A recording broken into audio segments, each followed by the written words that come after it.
Ries Wettersteert liet op dit stuit een nieuwe damwandmaatje bij Blauw Verlaat. Van de pleert van de Triumstraat komt deze ingreep te let, want die is net meer te redden. Het hele huis dat breekt eigenlijk helemaal open.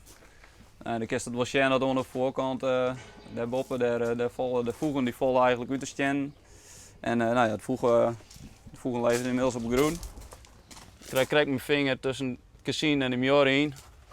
Dat is gewoon, het hele huis dat breekt gewoon open en komt voor naar het kanaal toe.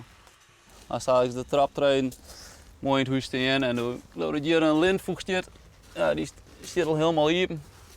Die je breekt gewoon zo, breekt er open. En dan wij het weerste gewoon op dat al geen afjaren gaat. We zijn echt net uit op straat of zo. Of we willen het gewoon samen oplossen. En we hopen eigenlijk nog wel steeds dat het zo via mij komen. Maar dat vertrouwen, maar die jaren gaat dat wel steeds wat minder. Dus het keert dat heel zwier om een oplossing te maken, maar ik Wettersteert dat je in beide achtersteen kennen. Ja, dat klopt. Ja. De familie Triumstra wil heel graag een oplossing voor de skeer on haar pleats. Maar ik Wettersteert ontkent dat zij daar allinnig verantwoordelijk voor binnen. De partijen staan 4 uur waar en het kan daarom wel eens uitdraaien op een rechtszaak. Ik al had de familie dat jou net. Maak eens die zwaren om je mij te hebben? Ja, absoluut. Ja. Ik maak me natuurlijk echt zwaar om de veiligheid die het zich mij brengt. Ja, ik zit er net op te wachten om uiteindelijk 1 jaar onder de puur te halen.